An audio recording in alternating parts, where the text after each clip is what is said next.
स्वागत है और मैं हूं आपके साथ करिश्मा भारद्वाज और आप देख रहे हैं एएनबी न्यूज।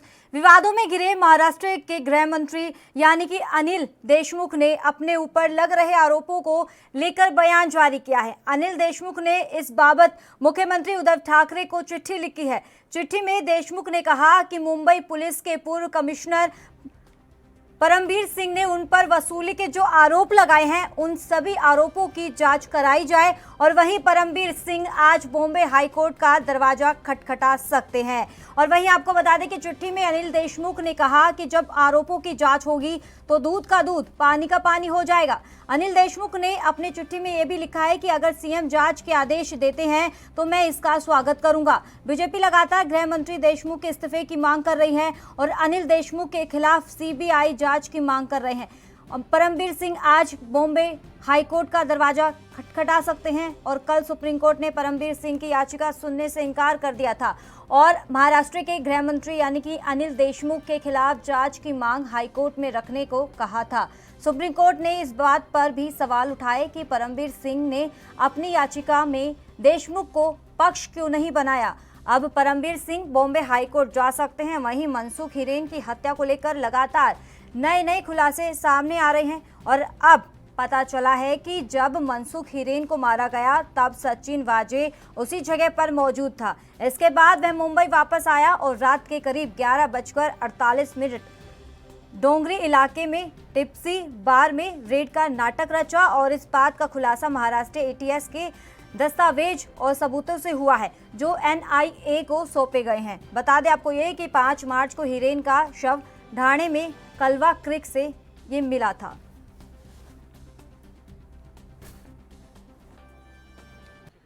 जो सचिन वाजे गैंग ने 1000 करोड़ से ज्यादा रुपए इकट्ठा किए हैं, इसमें नामी बेनामी ऑफशोर ट्रांजैक्शन है, तो इसकी जांच होनी चाहिए। लेकिन एनआईए के साथ में अथॉरिटी फाइनेंस की ईडी है, तो ईडी इसकी जांच करे। गृह मंत्रालय अनिल देशमुख चलाते थे, परमबीर सिंह के ऊपर आरोप हुए हैं और अनिल परब भी गृह मंत्रालय चला रहा था, तो इन तीनों के भी फाइनेंशियल जो बेनिफिशियरी पैसे आए हैं उसकी जांच हो। आपने देखा होगा कि जो परमवीर सिंह जी की जो केस लड़ रहे हैं वो रोहितगी जी, वो सेंट्रल गवर्नमेंट के अटॉर्नी जनरल हैं। अब सेंट्रल गवर्नमेंट परमवीर सिंह की केस लड़ रहे हैं, एकदम क्लियर हो गया। बीजेपी के इशारे पे परमवीर सिंह काम कर रहे हैं, ये स्पष्ट हो गया रहा। अब वो खुद ही उनके दबाव में काम कर रहे हैं, क्योंकि खासदार मोहन देरकर का जो प्रकरण हुआ था महाराष्ट्र में, उन्हें सुसाइड किया था, उसके ऊपर तुरंत एफआईआर होना चाहिए था, कार्रवाई होना चाहिए था। वो प्रफुल्ल पटेल जो था प्रशासक, उसको पकड़ के लाने का काम किया जाना चाहिए था, वो काम इन्हें नहीं किया। सचिन वाजे को भी सस्पेंडेड अधिकारी को खुद के लेवल पे उन्हें रिइंस्टेट कर दिया और उनको एक एपीआई रैंक के अधिकारी को बड़ा काम देकर उसको उसके हाथ से क्या करते थे, ये सब चीज़ों की इंक्वायरियाँ उसमें आना चाहिए थी। लेकिन परमवीर सिंह उसमें सब डाउटफुल रहे और इसलिए राज्य सरकार ने उनका ट्रांसफ़र किया। अब ये सब चीज़ें चलते हुए अब वो जिस तरह दबाव में काम करते तो गलती करेंगे, इसलिए माननीय सुप्रीम कोर्ट ने उनको बहुत ही गंभीर इस प्रकार का मामला है। मैं उनका लेटर जरूर आपको एक्सेस कराऊंगा, पर मैं उसके एनेक्चर्स और ये इंफॉर्मेशन आपको नहीं दूंगा, क्योंकि ये बहुत सेंसिटिव नेचर की है। इसमें कई अफसरों के नाम आते हैं, कुछ सीनियर अफसर्स के भी नाम आते हैं और इसलिए मैंने आज शाम को दिल्ली में होम सेक्रेटरी की अपॉइंटमेंट मांगी है।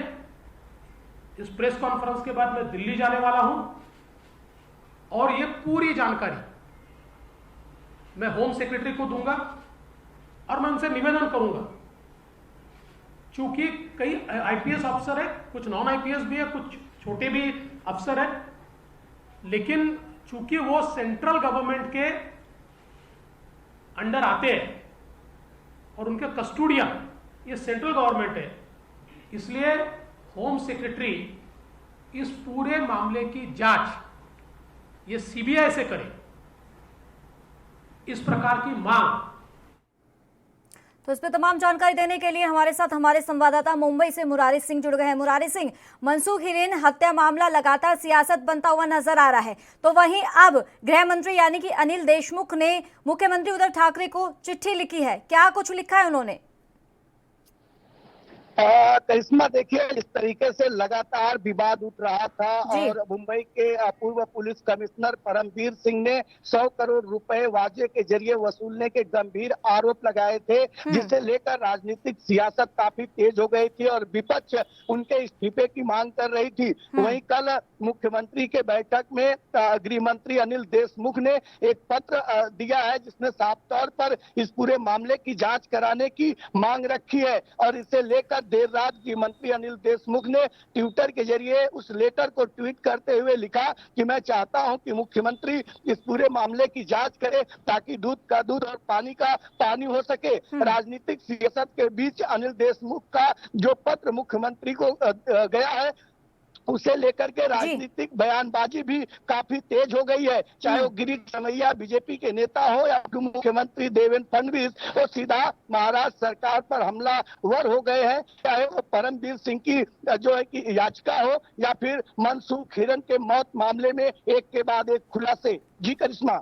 तो मुरारी सिंह, क्या लगता है जिस तरीके से अनिल देशमुख ने चिट्ठी लिखी है उद्धव ठाकरे को और इतनी कॉन्फिडेंट होकर लिखा है और साफ तौर पे बोला है जो उनके पर आरोप लगाए हैं उन पर जांच होनी चाहिए, तो इस बात को किस नजरिए से लेके जाए, क्योंकि कॉन्फिडेंटली कहा है कि कितनी सच्चाई हो सकती है इस बात पर? फिर देखिए करिश्मा, ये तो कह पाना काफी मुश्किल है और जांच के बाद ही पता चल पाएगा कि आखिर वास्तव में सच क्या है। लेकिन जिस तरीके से विपक्ष कह रही है कि अपने पद पर होते हुए उनकी जांच कर पाना काफी मुश्किल है और ऐसे में अगर जांच हो तो सीबीआई और एएनआईए के जरिए जांच की जाए। अब ऐसे में जिस तरीके से मुख्यमंत्री को पत्र दिए और मुख्यमंत्री की तरफ जो बयान आया कि नहीं, इस मामले में पूरी बारीकी से जांच होगी और जो भी दोषी होंगे या जो भी सच्चाई होगी वो सामने लाई जाएगी। लेकिन एक चीज करिश्मा, ये कहना गलत नहीं होगा कि मनसूख हिरेन मौत या फिर देश के अमीर आदमी मुकेश अंबानी के घर के बाहर मिले विस्फोटक का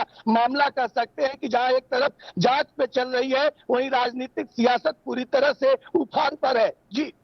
तो मुरारी सिंह, अब जिस तरीके से बताया जा रहा है, जहां सुप्रीम कोर्ट में कल यानी कि परमवीर सिंह ने अपनी याचिका दाखिल की थी लेकिन उसको मना कर दिया था, तो वहीं अब बताया जा रहा है कि हाई कोर्ट में दरवाजा खटखटाने वाले हैं परमवीर सिंह। देखिए, जिस तरीके से कल उनकी सुनवाई की बात कही गई थी, सबकी निगाहें टिकी हुई थी कि आखिर कोर्ट की तरफ से क्या कुछ जजमेंट आएगा। लेकिन 15-20 मिनट की सुनवाई के बाद ही कोर्ट ने साफ कर दिया है कि मामला काफी गंभीर है और इसे जो है कि हाई कोर्ट में आपको जाना चाहिए, पहले वहां अपनी याचिका देनी चाहिए और जिसे लेकर के अब परमवीर सिंह जो है कि हाई कोर्ट की याचिका को पूरी तैयारी कर चुके हैं। जानकारी है कि दोपहर 12-1 बजे के आसपास उनके वकील के साथ वो पहुंचेंगे, जहां वो अपने कोर्ट के सामने जो है अपनी याचिका रखेंगे। बहरहाल इसे लेकर के सीपी नेता और महाराष्ट्र कह सकते हैं कि जो राजनीतिक सियासत है उसे लेकर के भी सारी तैयारियां सरकार की तरफ से भी की जा रही है। अब ऐसे में परमवीर सिंह को आज हाई कोर्ट से क्या राहत मिलती है, सुनवाई के लिए क्या कुछ समय दिया जाता है, ये थोड़ा सा इंतजार करना होगा। करिश्मा जी, चलिए, बहुत बहुत शुक्रिया मुरारी सिंह तमाम जानकारी देने के लिए। तो वक्त हो चला एक छोटे से ब्रेक का।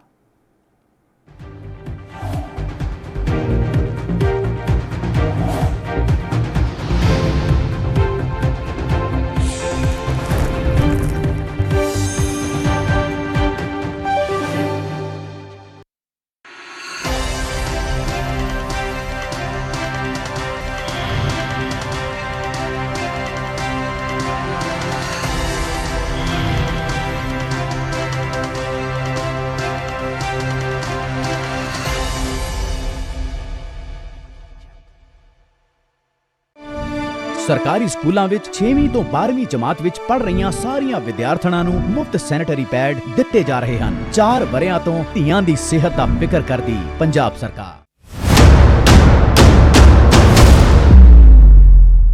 हक की बात दोपहर 12 बजे सिर्फ ANB न्यूज पर।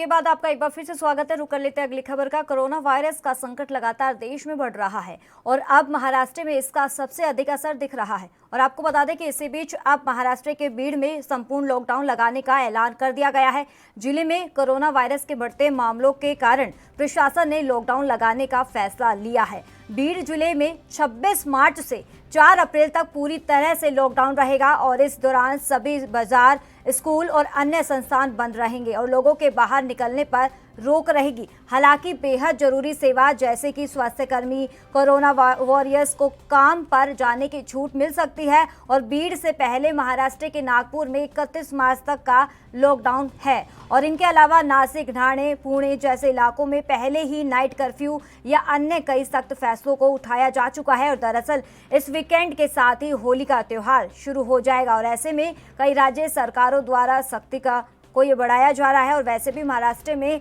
इस वक्त सबसे अधिक कोरोना केस सामने आ रहे हैं। उधर देश के 5 राज्यों में चुनावी माहौल पहले से बन चुका है, जिसको लेकर एक के बाद एक चुनावी रैली आयोजित की जा रही है। दरअसल ये बात हम इसलिए जिक्र कर रहे हैं क्योंकि कोरोना फिर से अपना भयानक रूप दिखाना शुरू कर दिया है, जिसको लेकर सरकार ने दिशा निर्देश भी जारी कर दिया है। लेकिन क्या ये नियम सिर्फ आम जनता के लिए ही है? क्या सरकार के लिए नहीं है? क्या नेताओं, क्या विधायकों के लिए नहीं है? दरअसल बंगाल और असम में प्रधानमंत्री नरेंद्र मोदी ने ताबड़तोड़ रैलियां की है और वहीं केंद्रीय गृह मंत्री की अगर बात करें यानी कि अमित शाह की, तो मंगलवार को पश्चिम बंगाल के गोसाबा में एक जनसभा को संबोधित किया था।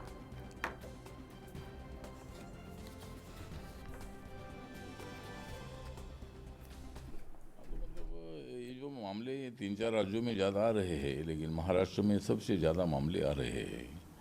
एक तो कोविड का जब कार्यकाल चालू हुआ तब से महाराष्ट्र नंबर 1 पर रहा और अभी भी मतलब दूसरे फेज में भी महाराष्ट्र में सबसे ज़्यादा केसेस आ रही है। एक तो सरकार ने भी ध्यान देने की आवश्यकता है और लोगों ने भी मतलब सोशल डिस्टेंसिंग रखना चाहिए, मास्क पहनना चाहिए, भीड़ भाड़ नहीं करनी चाहिए, सार्वजनिक जो प्रोग्राम है उसको मतलब पोस्टपोन करना चाहिए, बाज़ार में ज़्यादा भीड़ नहीं होनी चाहिए, सब्जियों के मंडी में भी बहुत भीड़ रहती है वो भी नहीं होनी चाहिए। तो ये सब नियमों का पालन करने की आवश्यकता है, तो ये कोरोना को भगा सकते हैं। और कोरोना को भगाना इतनी मुश्किल बात नहीं है, लेकिन नियमों का पालन करना आवश्यक है, जो हमारे लिए गंभीर चिंता का विषय है। अन्य राज्य भी हैं जिनके बारे में हम चर्चा करेंगे, but 2 states are of grave concern which have showed recent surge in cases. First of which is Maharashtra. पिछले 24 घंटों में महाराष्ट्र में 28,000 से ज़्यादा नए केसेस रिपोर्ट हुए हैं और महाराष्ट्र के जो 5 जिले हैं जो राज्य के भीतर सबसे ज़्यादा केसेस कंट्रीब्यूट कर रहे हैं या जहां केसेस कंसंट्रेटेड हैं, जैसा मैंने पहले भी आपसे जानकारी साझा की, वो हैं पुणे, नागपुर, मुंबई, ठाणे और नासिक। पंजाब हमारे लिए चिंता का विषय इसलिए है कि अपनी कुल जनसंख्या के अनुपात में पंजाब में बहुत अधिक संख्या में नए केसेस रिपोर्ट हो रहे हैं। इनफैक्ट पिछले 24 घंटों में पंजाब में जो केसेस रिपोर्ट हुए 2000 से ज़्यादा, वो उसको महाराष्ट्र के बाद नए केस रिपोर्ट करने में दूसरे नंबर पर ले आते हैं। तो आबादी के हिसाब से इतनी अधिक मात्रा में केसेस का रिपोर्ट होना गंभीर चिंता का विषय है। यहाँ जो 5 जिले हैं जो अधिकांश केसेस रिपोर्ट कर रहे हैं वो हैं जलंधर, SAS नगर, लुधियाना, पटियाला और होशियारपुर। इस शनिवार को इन सब जिलों के पदाधिकारियों के साथ और ये जो ग्रेव कंसर्न वाले राज्य हैं उन राज्यों के स्वास्थ्य के अधिकारियों के साथ यूनियन हेल्थ मिनिस्ट्री ने एक लंबी विस्तृत बैठक आयोजित की है ताकि अब उन्हें अपनी स्ट्रैटेजी में और क्या रिफाइनमेंट करने हैं और किस प्रकार से इस पर काबू पाना है उस पर चर्चा की जा सके। इसके अतिरिक्त भी वक्त हो चला एक छोटे से ब्रेक का।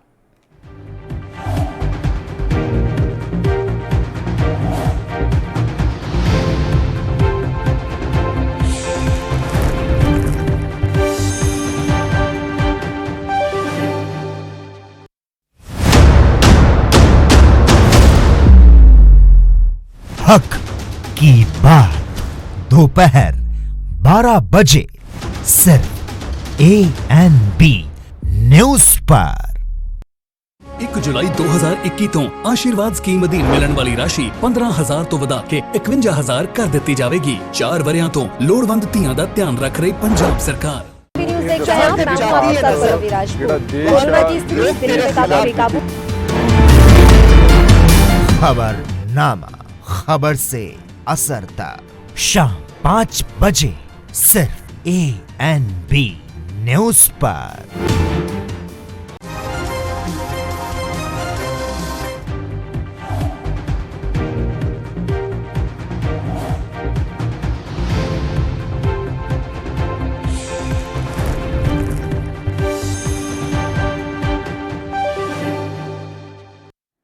ब्रेक के बाद आपका एक बार फिर से स्वागत है। हम बात कर रहे थे बढ़ते कोरोना को लेकर। जी हां, आपको बता दें कि महाराष्ट्र में जिस तरीके से हालात बेकाबू होते हुए नजर आ रहे हैं, तमाम राज्यों की बात करें तो ऐसे ही हालात और राज्यों में भी देखने को मिल रहा है। आपको बताएं, महाराष्ट्र के बीड़ में संपूर्ण लॉकडाउन का ऐलान कर दिया गया है, जहां 26 मार्च से 4 मार्च तक ये लॉकडाउन रहेगा। तो इस मुद्दे पर हमारे खास मेहमान जुड़ गए हैं फोन लाइन पर। प्रणव कावरा डॉक्टर है हमारे साथ इस तमाम जानकारी देने के लिए।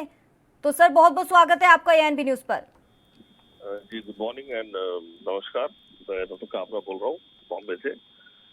बात ऐसी है मैडम के जो कोरोना के संक्रमण जो भी बढ़े हैं महाराष्ट्र और पंजाब में खास करके, अगर हम सब जानते हैं कि काफी दूसरे राज्यों से यहाँ लोग काम करने आते हैं, चाहे वो पूरे महाराष्ट्र के इंटीरियर हो या मुंबई सिटी हो, और पंजाब में खास करके यूपी बिहार से और बंगाल से लोग काम करने जाते हैं। लॉकडाउन जब खुला था इंडिया में पूरी तरीके से खुल गया था, तो काफी ज्यादा लोग माइग्रेट हो गए थे वापस कामकाज की खोज के लिए, क्योंकि उनके स्टेट में काम नहीं मिला था। इसके कारण ही है जो महाराष्ट्र और पंजाब में जो है जो केस काफी ज्यादा बढ़ना चालू हो गए हैं, जो हमें देखने में आ रहा है फिलहाल। सवाल करना चाहेंगे कि अब वैक्सीनेशन का काम किस स्पीड से चल रहा है, क्योंकि जिस तरीके से हालात देखने को मिल रहे हैं बेहद ही वो खराब श्रेणी में जाते हुए नजर आ रहे हैं। देखिए, कोरोना वायरस ही अब डर रहा होगा मैं इंडिया में क्या कर रहा हूँ, बात ऐसी हो गई है। क्योंकि क्या हिसाब से लोगों को मतलब मास्क भी लोग अगर पहनते हैं बॉम्बे में, तो सिर्फ वो BMC के डर से पहनते को पेनल्टी ना लगे, वरना किसी को मास्क लगाने का भी शौक नहीं है। जैसे लोग हेलमेट नहीं पहनते हैं, पुलिस वाले को देख के हेलमेट पहन लेते हैं सर पे, वैसे मास्क लगाते हैं जब कोई BMC वाला पकड़ नहीं ले, उस डर से लगाते हैं। वरना मार्केट में चल जाइए, 12 बजे तक लोग शॉपिंग करते हैं, परचेजिंग करते हैं, ऐसा लगता है वायरस 12 बजे के बाद उठ के रोड पे आने वाला है। इस तरह से लोगों की मेंटलिटी हो गई है। तो लोग को समझ है पूरी तरह। आज 1.5 साल हो गया है, आज हमारा भारत देश इससे जूझ रहा है, और इतनी जल्दी में मतलब साल भर के अंदर कोरोना वायरस को ऑथेंटिकेट करना और लोगों को उसको लगाना, मतलब उनको अप्लाई करना एक वैक्सीन को, बहुत बड़ी बात होती है। वर्ल्ड में शायद पहली बार हुआ होगा कि साल भर के अंदर वायरस को डायग्नोस करके उसका वैक्सीन बना के लोगों को इंजेक्ट कर दिया गया हो, वो भी पहला डोज भी सेकंड डोज भी सबका हो गया है। तो इतने फास्ट लेवल पे अगर भारत सरकार काम कर रही है, तो लोगों को थोड़ी सी समझ, 1% भी समझ आ जाए ना, तो हम इस कोरोना वायरस से जीत सकते हैं। जी, तो सर अब क्या लगता है, अगर अस्पताल की अगर बात करें, क्योंकि जिस तरीके से स्थिति जो बेकार होती हुई नजर आ रही है अस्पताल में, अब किस तरीके के इंतजाम किए जा रहे हैं? क्योंकि लगातार अगर बाहर देखा जाए, लगातार लोग धज्जियां उड़ा रहे हैं गाइडलाइंस की, भीड़ भाड़ इलाकों में जा रहे हैं, मास्क नहीं लगा रहे। अस्पताल में कुछ इस तरीके से कुछ गाइडलाइंस जारी की गई है, या अभी भी वहां पर भी ऐसी स्थिति देखने को मिल रही है अस्पताल में? देखिए, बात ऐसी है मैडम, साल भर हो गया डॉक्टर्स काम कर रहे हैं, पैरामेडिक स्टाफ काम कर रहा है, वो भी ह्यूमन बीइंग है, उनकी भी कमर टूट गई है। काफी जो डॉक्टर्स काम कर रहे थे वो वापस छोड़ के अपने सिटी में चले गए हैं। जो वॉलंटियर होकर काम कर रहे थे बॉम्बे जैसे शहर में, मुंबई जैसे शहर में, वो लोग छोड़ के चले गए वापस। आज के समय में स्टाफ की कमी हो रही है। हम कोई रॉबोट तो है नहीं, हम भी ह्यूमन बीइंग है, हम भी इंसान है। तो आज डॉक्टर्स भी थक जाते हैं, उनका भी परिवार है, उनको भी किधर किधर फेयर फैक्टर बना हुआ है। वी आर नॉट कि हम भगवान है कि हम लोगों को बचाएंगे और हमें कुछ नहीं होगा। काफी ज्यादा डॉक्टर्स ने लाइफ सेक्रीफाइस कर दी है, उनकी गिनती किधर नहीं आ रही है। 200-250 लोग डॉक्टर एक्सपायर हो गए पूरे इंडिया में, जहाँ तक हमें एक अनुमान लगाया गया है। तो उनका क्या, उनके परिवार का क्या?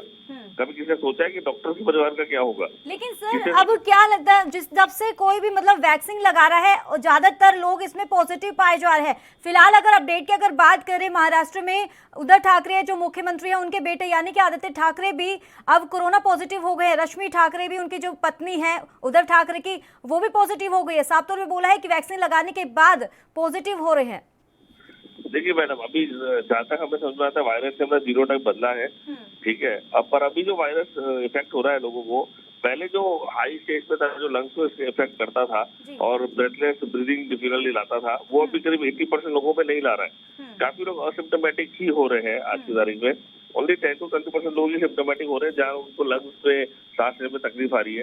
पहले जो वेंटिलेटर की डिमांड जो ज्यादा थी और जो बाइपेप मशीन की डिमांड ज्यादा थी, वो आज ऑलमोस्ट 1 या 2% ही रह गई है। और वो एक पर्टिकुलर स्टेज को ही इफेक्ट करी है। अगर ध्यान देंगे, अगर मिड टाइम में जब वायरस एकदम पीक पे था, तो 35 साल की उम्र से 60 साल की उम्र को लोगों को जो इफेक्ट किया था, जो एक्सपायर हुए थे, और 60 के ऊपर वाले लोग काफी ज्यादा बच गए थे, मतलब सर्वाइव कर लिए थे। ये एक अजीब सा कैलकुलेशन हमने देखा कि ओल्ड पेशेंट सर्वाइव कर रहे थे और यंग पेशेंट जा रहे थे। आज की तारीख में ओल्ड पेशेंट को इफेक्ट हो रहा है और वो शेयर कर रहे हैं और यंग पेशेंट सर्वाइव कर रहे हैं। तो बॉडी की इम्यूनिटी ही इसका एक बहुत बड़ा निदान है। आपकी बॉडी की इम्यूनिटी स्ट्रांग रहेगी तो डेफिनेटली आप इस वायरस से या कोई भी वायरस से आप जीत सकते हो। अभी HIV वायरस फॉर एग्जाम्पल है, अगर आप दवाई मेडिकेशन लेते रहते हो तो आपको कभी अफेक्ट नहीं करेगा, वो आपकी बॉडी में है पर वो आपको एड्स तक लेके नहीं जाएगा। चलिए सर, समय का अभाव है, आपका बहुत बहुत शुक्रिया अहम चर्चा के लिए। तो इसी मुद्दे पे हमारे एक और खास मेहमान जुड़ गए हैं, बीजेपी प्रवक्ता डॉक्टर ब्रजेश नंदा। सर बहुत बहुत स्वागत है आपका ANB न्यूज पर। करिश्मा जी, धन्यवाद। तो सर सबसे पहले सवाल ये है, जो आप देख रहे हैं कि देश में जो कोरोना की स्थिति है बेहद ही खराब श्रेणी में जाती हुई नजर आ रही है, यू टर्न ले लिया है कोरोना ने। लेकिन अब फिलहाल अगर बात करें आगामी चुनाव को लेकर, जहां 5 राज्यों में चुनाव हो रहे हैं, दूसरी तरफ सरकार लगातार लोगों से अपील कर रही है मास्क लगाइए, सोशल डिस्टेंसिंग का पालन कीजिए। लेकिन ये गाइडलाइंस क्या आम जनता के लिए हैं, क्या नेताओं के लिए नहीं है? क्योंकि बंगाल में अब चुनाव है, असम में, वहां पर गाइडलाइंस की धज्जियां उड़ाई जा रही हैं। प्रधानमंत्री नरेंद्र मोदी जी रैली कर रहे हैं, गृह मंत्री अमित शाह की बात करें तो वो भी असम में रैली कर रहे थे, इसी दौरान लोगों से हाथ भी मिला रहे थे। जी आप सही कह रही हैं, क्योंकि जो गाइडलाइंस हैं, जो भारत सरकार ने गाइडलाइंस जो चुनी है, तय करी है, और हमारी जो स्वास्थ्य मंत्रालय है उसने गाइडलाइंस की है, उसको सबको फॉलो करना चाहिए, चाहे वो कोई भी है। और रही बात चुनाव की, तो ये चुनाव है तो उसमें प्रधानमंत्री जी कहते हैं कि 2 गज की दूरी जरूरी है जी है, और तो उसमें जो पब्लिक आती है, जनता जनार्दन आती है, तो वो ये भूल जाती है प्रधानमंत्री जी के प्रेम में कि अभी कोरोना गया नहीं है, कोरोना है और कोरोना दोबारा दस्तक दे रहा है। जो केसेस बढ़ रहे हैं इस समय हमारे भारतवर्ष में, तो ये हमें सारे नियम सर जो भी आपने हैं, बोला है कि 2 गज की दूरी बेहद जरूरी है कोरोना को हराने के लिए। जहां ये कह रहे हैं कि प्रधानमंत्री नरेंद्र मोदी जी को देखकर लोग बेकाबू हो जाते हैं, वहां पर उनका स्वागत करते हैं, लेकिन क्या वैसे दूसरे राज्यों की अगर बात करें वहां तो जुर्माना लगाया जाता है, क्या रैली के द्वारा जुर्माना नहीं लगाया जा सकता? जुर्माना बिल्कुल लगाया जा सकता है। तो फिर बेकाबू क्यों हो रही है वहां पर सर? ये साफ, क्योंकि ये हमारी आवाज नहीं है, ये साफ तौर पर आम जनता की आवाज है सर। बिल्कुल आम जनता की आवाज है, तो वहाँ की जो राज्य सरकार है वो जुर्माना लगा सकती है। अगर बंगाल की सरकार चाहे तो जुर्माना लगा सकती है। टीएमसी की भी रैलियां हो रही हैं, कांग्रेस और वामदल की भी रैलियां हो रही हैं, तो ये सारी चीजें हैं। दूसरा, अभी जो टीकाकरण हो रहा है वो 1 अप्रैल से 45 वर्ष के लोगों के लिए भी शुरू हो जाएगा, तो हमें वैक्सीन जरूर लगवानी चाहिए कोरोना से बचने के लिए।